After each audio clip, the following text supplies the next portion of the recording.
We live in a world that romanticizes suffering. We are taught that if we hurt enough, we will bleed enough, or if we complain loud enough, someone will eventually notice. Someone will step in. A savior will arrive to hand us the life we think we deserve. But they don't. It is a terrifying realization, but is also the most liberating truth you will ever uncover. Nobody is coming to save you. Get up.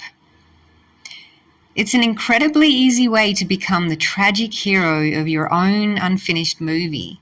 To look at a trauma, a bad break, a toxic workplace, or a horrific loss from years ago and build a fortress or your identity around it. We tell ourselves we are just dealing with it.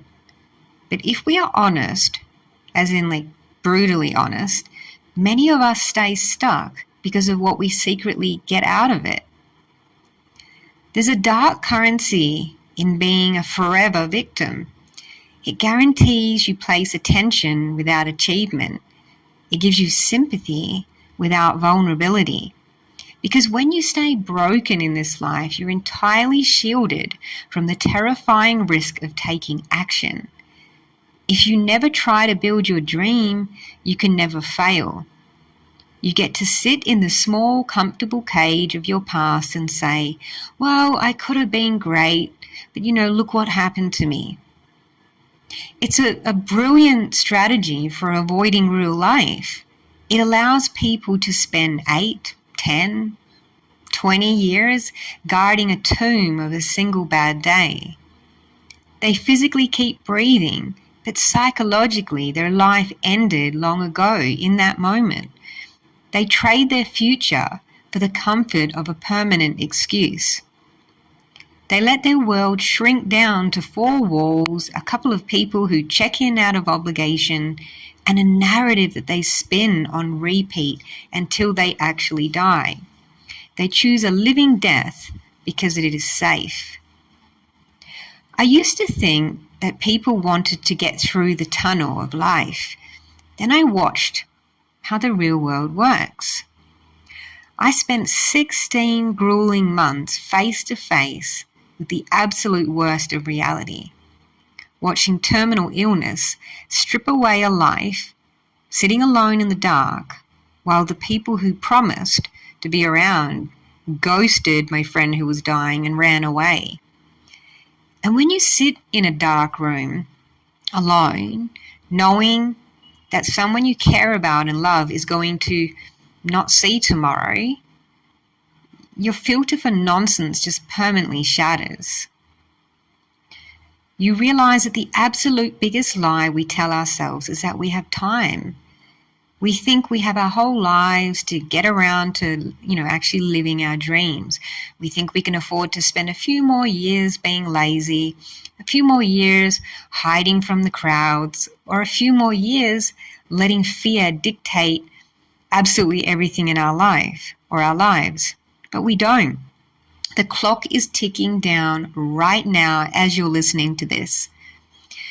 To waste the gift of being alive by staying stuck on purpose, it's not just a shame, it is a betrayal of everyone who didn't get a choice or a chance to see today. The only way out of the darkness is through it. You don't have to wait for the haunting thoughts to magically disappear before you pack your bag. You don't have to wait for grief of any kind to vanish before you have the courage to step onto a plane. You pick up the weight, as heavy as it is, literally strap it to your back, and you start walking anyway. I chose the hard, vibrant, unpredictable friction of the road. I traded safety for monsoons, landslides, scammers, hustlers, 100-hour work weeks out here, and the sheer grit of building a travel journalism brand from absolute scratch. And you know what I found out here? I was built for this. Because when you stop waiting for a rescue party, your nervous system rewires itself. It has no choice. You stop fighting the road and you become the road. You realize that the fire that was meant to consume you is actually the fuel that you need to cross literal oceans. If you are watching or listening to this, rather, right now, sitting in a life you hate, hiding behind a diagnosis, an old trauma, or the fear of what might happen if you actually try, I encourage you to look around you. Nobody's coming. No government, no partner, no long-lost friend is going to walk through that door and hand you your potential. The world is chaotic, indifferent, and beautiful all at once. It will keep spinning whether you choose to participate or you choose to sit in a room complaining in the dark. It's heavy. I know, listening to this is probably heavy, but it's agonizingly hard. You're still here. If you're listening to this, you are still here, your heart is still beating, and I'm encouraging you to step outside of your comfort zone. Force yourself into the crowd.